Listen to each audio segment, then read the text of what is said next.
நம்ம விஜயநகர பேரரசு இருக்குல்ல, அதில் இருக்கக்கூடிய அஷ்ட திகஜங்கள் அப்படிங்கிறத பார்க்க போகிறோம். அஷ்டம் அப்படின்னாவே என்னது 8. ஸோ 8 புகழ்பெற்ற கவிஞர்கள் யார் யாருன்னு பார்க்குறப்ப அல்லசாணி பெத்தண்ணா, அப்போ பெத்தண்ணா, அடுத்து நந்தி திம்மண்ணா, அடுத்து மல்லண்ணா, அடுத்து பனாஜி சூரண்ணா அப்படின்ட்டு. இப்போ நல்லா பார்த்துக்கோங்க, இது ரைமிங்காக இருக்குது பாருங்கள். பெத்தண்ணா, அதுக்கப்புறமேட்டு திம்மண்ணா, அதுக்கப்புறம் மல்லண்ணா, அதுக்கப்புறம் பனாஜி சூரண்ணா.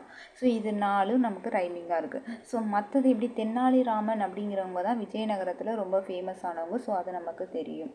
அடுத்து துர்ஜதி அப்படிங்கிறதும், அடுத்து பட்டுமூர்த்தி, அடுத்து பூன வீரபத்ரன் அப்படிங்கிறப்ப இதை நம்ம பூன வீரன்னு வச்சுக்கலாம். ஓகேவா? அடுத்து பட்டுமூர்த்தி, அடுத்து துர்ஜதி, இது 2 தான் நம்ம ஞாபகம் வச்சுக்கணும். ஸோ இதுதான் அஷ்டதிகஜங்கள். பெத்தண்ணா, திம்மண்ணா, மல்லண்ணா, அடுத்து பனாஜி சூரண்ணா, அடுத்து தென்னாலிராமன், அடுத்து துர்ஜதி, பட்டுமூர்த்தி, பூன வீரபத்ரனை பூன வீரன் அப்படின்னு ஞாபகம் வச்சுக்கலாம். ஓகேவா?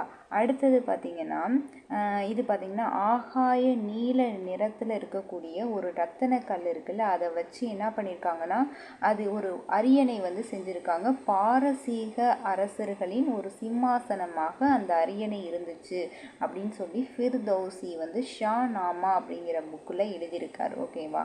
ஸோ நீல நிறத்தில் உள்ள ரத்தின கற்கள் கொஞ்சம் விலை மதிப்புள்ளது தான். அதை வச்சு என்ன பண்ணாங்கன்னா அரியணை செஞ்சுருக்காங்க. அது யாருக்காகனா பாரசீக அரசர்களுக்காக செஞ்சுருக்காங்க. ஸோ அதை யார் சொல்லியிருக்காரு அப்படின்னு பார்த்தோம்னா ஃபிர்தௌசியோட ஷானாமா அப்படிங்கிற புக்கில் சொல்லியிருக்காரு. தேங்க்யூ.